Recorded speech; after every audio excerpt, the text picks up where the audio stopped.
You can be better than yesterday, one day at a time. Let's be completely honest here. When someone offers you a cigarette at a party, you probably think about cancer, yellow teeth, and that awful smell that clings to everything. You've seen the warning labels, heard the statistics, watched the anti-smoking campaigns. Everyone knows smoking is terrible for you. But here's what nobody wants to admit, and what makes this whole situation so incredibly complicated. Smoking actually works, and that's exactly why it's such a massive problem. Now, before you click away thinking I've lost my mind, hear me out. I'm not here to tell you smoking is good for you. That would be absolutely insane. But if we're going to understand why millions of people continue doing something that everyone agrees is harmful, we need to acknowledge the uncomfortable truth about why people start and keep smoking in the first place. Think about it this way. If cigarettes were just disgusting poison sticks that made you feel terrible, nobody would smoke them.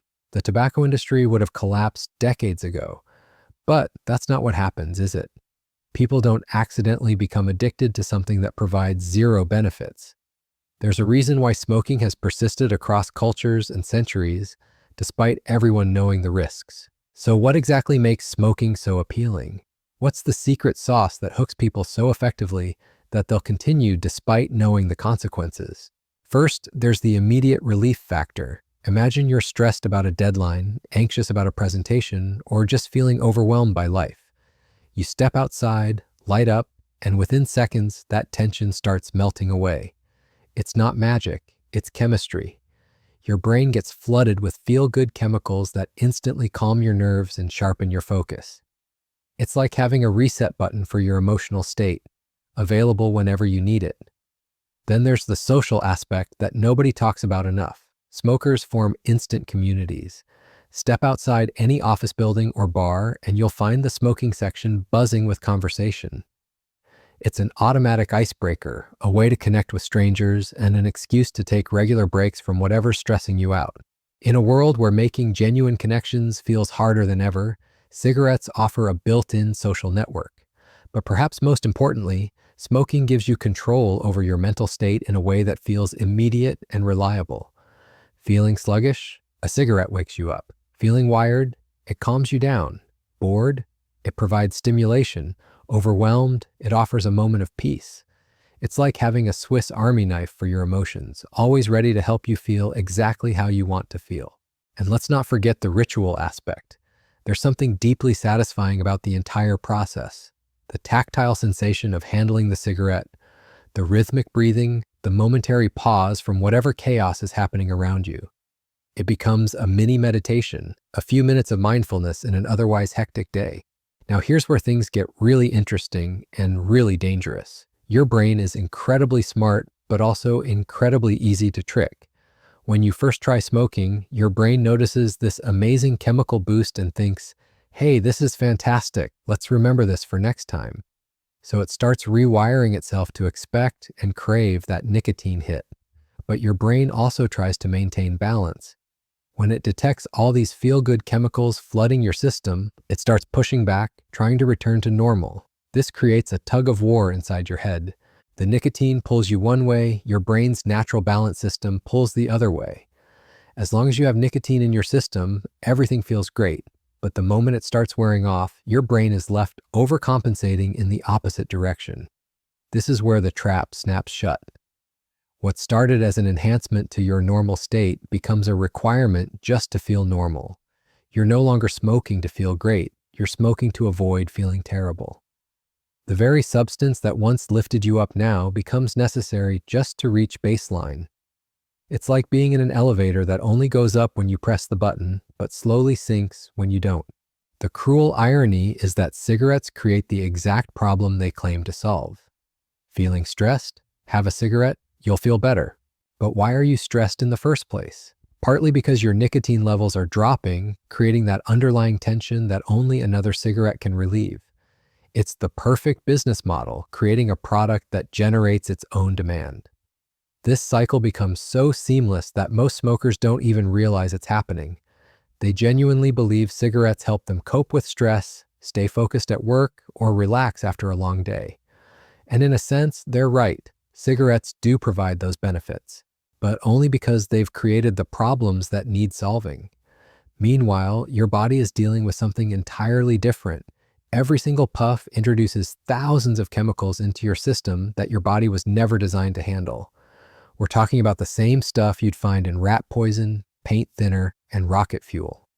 Your lungs, which are basically delicate sponges designed to extract oxygen from clean air, suddenly have to process this toxic cocktail. Picture your lungs as having tiny little janitors called cilia. Their job is to sweep away dust and debris, keeping your airways clean. But tar from cigarettes is like dumping cement on these janitors. They get paralyzed, stuck in place, unable to do their cleaning job. So all that toxic gunk just sits there building up deeper and deeper in your lungs. Your heart doesn't get a free pass either. Nicotine tells your blood vessels to squeeze tighter while simultaneously making your heart beat faster.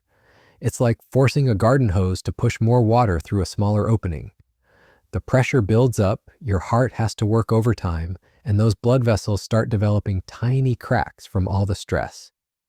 But here's what's really insidious about the whole thing. Your immune system, which normally protects you from disease, gets completely confused. It's trying to fight off all these toxic invaders, but nicotine makes it sluggish and ineffective. So you end up with an immune system that's both overactive and underperforming at the same time. And your skin? Those same chemicals that are wreaking havoc inside your body are also breaking down the proteins that keep your skin smooth and elastic. You literally age faster from the inside out. Those laugh lines around your eyes aren't just from smiling anymore. Now, if all of this sounds terrifying, there's a reason for that. The average smoker loses about 10 years of life. But that's just the average. Some people lose 5 years, others lose 25. You won't know which category you fall into until it's too late to change course. But here's the thing that makes this even more tragic.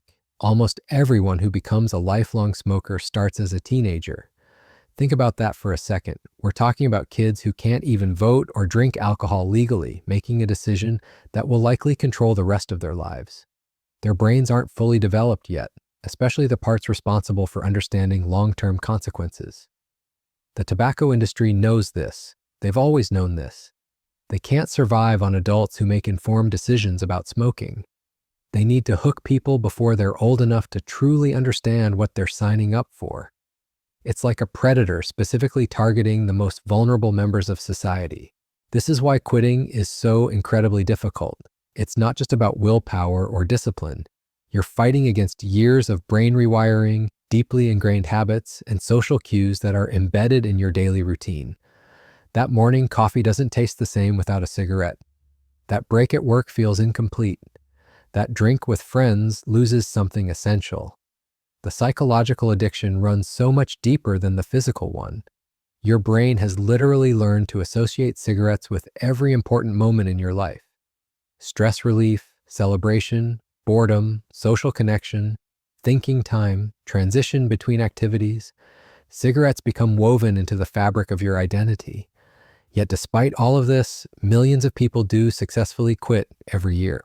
The trends are actually moving in the right direction. Fewer people are starting, more people are quitting, and society is finally waking up to just how manipulative and predatory the tobacco industry has been.